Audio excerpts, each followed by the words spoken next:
Bonjour tout le monde, je suis Cyrielle Minaro, négociatrice en immobilier pour le groupe Immovance et je suis accompagnée de Laurent Blanc également qui fait partie du groupe Immo. Aujourd'hui, nous allons aborder la loi Pinel, donc les investissements dans le neuf en défiscalisation. Je suis Cyrielle Minaro du groupe Immovance et je suis accompagnée aujourd'hui de Laurent Blanc qui fait partie du groupe Immovance et qui est spécialiste de la vente dans le neuf et des lois Pinel dans le secteur de Montpellier et tous ses alentours. La loi Pinel est un produit de défiscalisation, l'achat dans le neuf pour vous permettre une réduction d'impôts. En fait, donc ça concerne évidemment les personnes qui payent des impôts et savoir à peu près si vous payez 250 € d'impôts par mois. C'est intéressant pour vous de vous informer sur la loi Pinel et de projeter peut-être de faire une défiscalisation sur des produits en loi Pinel. La loi Pinel, en fait, est une loi qui a remplacé, il y avait la loi Cellier, vous avez après la loi Duflot. Donc, la loi Pinel a remplacé ces lois en produit de défiscalisation.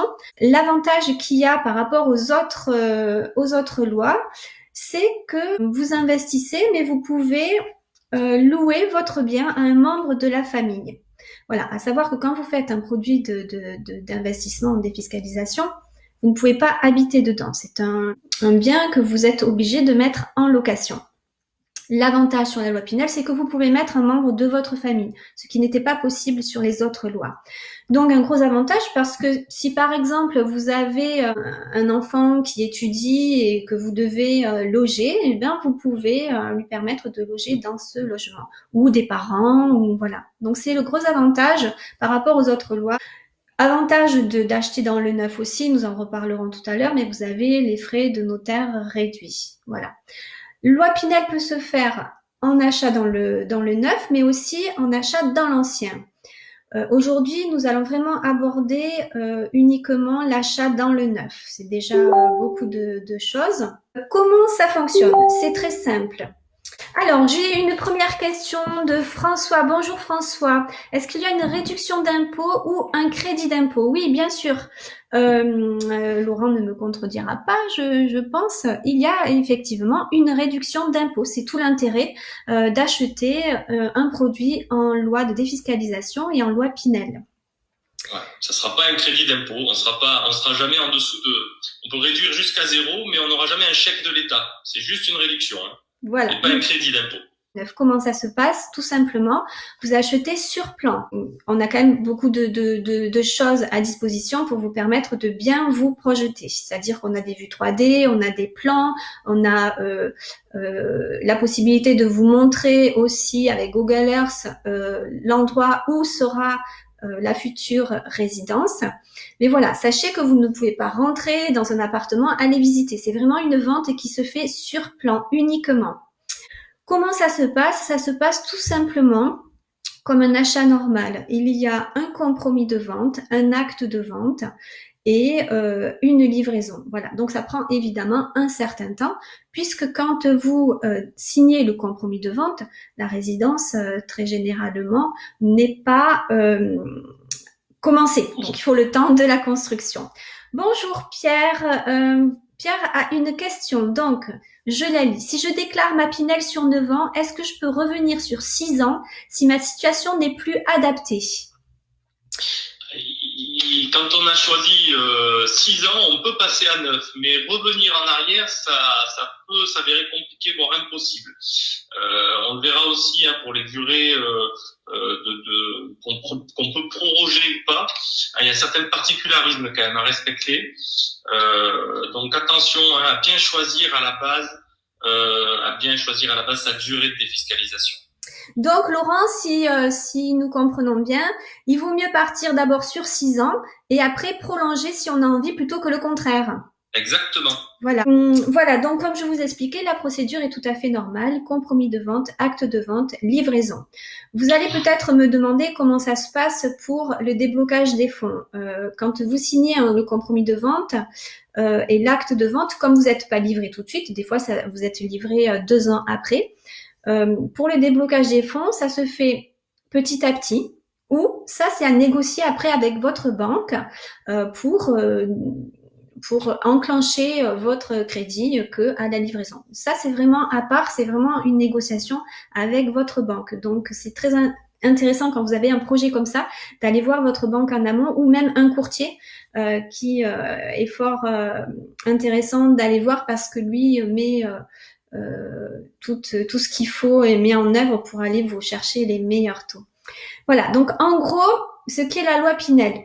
Maintenant, je vais passer en fait la main à Laurent qui va un petit peu vous expliquer comment, enfin toutes les stratégies à avoir et surtout les étapes à faire quand vous avez un projet de défiscalisation. Donc Laurent, je te passe la parole. Dis-nous un petit peu les étapes qu'on doit faire quand on est intéressé pour partir sur une défiscalisation. La première chose, évidemment, comme tout le monde se doute, c'est d'établir son budget. Et pour ça, il faut aller voir soit son conseiller financier, soit un courtier, comme tu l'as dit tout à l'heure, qui va pouvoir faire jouer les offres entre les banques et donc avoir des taux un peu plus intéressants. Donc déterminer son budget, c'est quand même quelque chose qui est important pour pas impacter, parce que ça reste une charge, donc il faut pas non plus trop s'impacter et que ça colle à notre situation, à ce qu'on veut faire. Voilà, ça c'est très important. Cette échéance de prêt sera de toute façon épongée d'une certaine partie par une rentrée de loyer, un loyer qui sera plafonné. Ça c'est important aussi dans la loi Pinel. On ne peut pas mettre le loyer qu'on veut. C'est bien tout l'enjeu de cette politique du logement. On crée du logement, mais on veut permettre aussi à des gens de se loger. Donc on plafonne les loyers par rapport à un prix au mètre carré, qu'on verra après par la suite selon des zones qui sont bien déterminées, et également le locataire va avoir des ressources à respecter. Donc première étape, aller voir son conseiller financier et établir son enveloppe budgétaire en faisant attention de ne pas trop s'impacter en termes de charges supplémentaires. Dans tous les cas, pour faire une Pinel, il va y avoir un effort d'épargne à faire. On n'investit pas avec 0 €. On investit avec avec 200, 300 € d'effort d'épargne. Et c'est à partir de là qu'en fait la Pinel va commencer à prendre tout son sens. Le deuxième point qu'on a sur l'aspect financier, c'est qu'une opération Pinel va se faire sur une assiette de 300 000 € maximum par an. C'est-à-dire que vous allez avoir cette assiette-là qui va pouvoir se décomposer en 2 opérations. On ne peut pas faire plus de 2 opérations par an, et ce, dans la limite de 300 000 € maximum.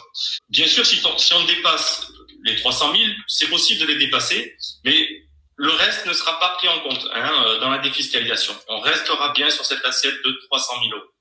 Donc voilà, respecter ces 2 points, ne pas trop se surcharger en termes d'échéance, parce que ça sert à rien de remplacer une charge qui est l'impôt par une autre charge qui serait trop importante en termes d'échéance de prêt, et respecter aussi cette assiette de défiscalisation qui est limitée donc à 2 opérations et à 300 000 € par an.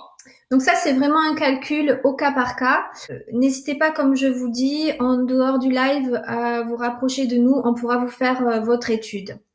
Maintenant, Laurent, peux-tu nous dire en fait s'il y a des endroits qui sont plus favorables à choisir le bien un secteur plus favorable, etc. pour bien choisir son achat en défiscalisation? Ce qui apparaît dans cette loi, c'est qu'en fait, on a mis des zones en place, un zonage particulier. L'objectif du Pinel, encore je le redis, c'est de pallier au manque de logement en France. Donc on va aller sur des zones qui sont tendues, qui sont avec un fort potentiel locatif. Donc elles sont déterminées, ces zones-là, elles sont déterminées. Vous avez la zone Abis, par exemple, pour le marché de l'Île-de-France, de Paris. Nous, à Montpellier, on est en zone A pour ce qui concerne la commune de Montpellier et ce qui concerne la première et la deuxième couronne. Faut être attentif à ça, ne pas aller se perdre dans un investissement qui serait trop lointain, parce que le premier objectif de la loi, c'est de louer son bien, sinon ça n'a aucun sens. Au-delà de ces zones, il va falloir faire attention dans quel quartier on va et dans quelle densité on va. Ça, c'est très, très, très important. Je conseille souvent de ne pas aller où il y a beaucoup de logements et où effectivement le risque, c'est qu'à terme, au terme des 6 ans, au terme des 9 ans ou au terme des 12 ans, certaines fois quand c'est choisi, on va avoir une concurrence à la revente. Et ça peut être un préjudice parce que il y a une règle qu'il faut jamais oublier quand on investit, que ça soit pour un Pinel ou pour un investissement locatif simple, c'est de penser à la revente. Ça, c'est très important. Il ne faut pas perdre le bénéfice de la défiscalisation qu'on a faite pendant ces années-là à la revente. Sinon, ça ne sert strictement à rien. Donc, oui.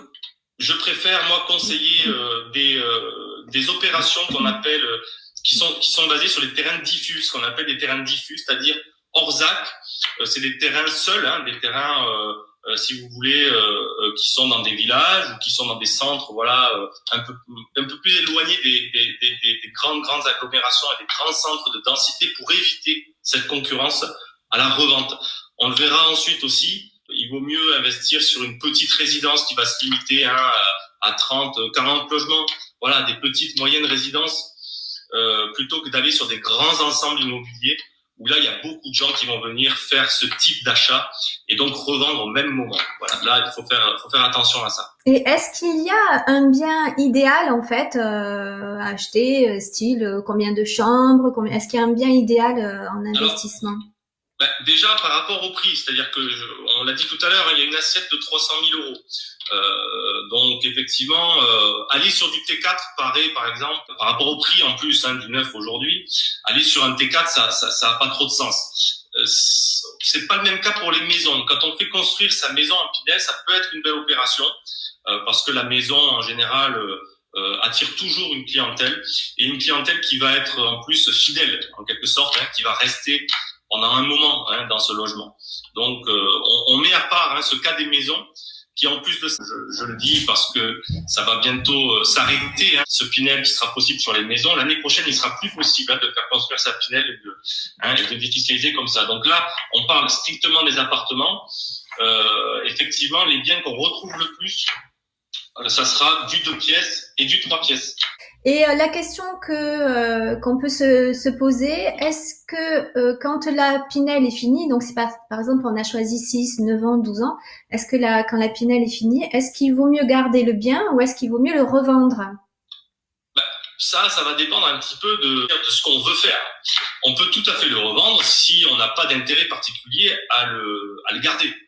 Mais la réduction d'impôt se finit en fait. La réduction d'impôt se finit, mais après on peut conserver le bien si on le désire.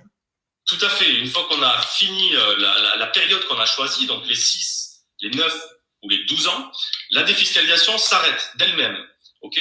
À partir de ce moment-là, soit on décide de le revendre, soit on décide de continuer à le louer d'une manière normale, on va dire, locatif normal, sans avoir de plafonnement, par exemple, sans avoir de ressources imposées par rapport à son locataire.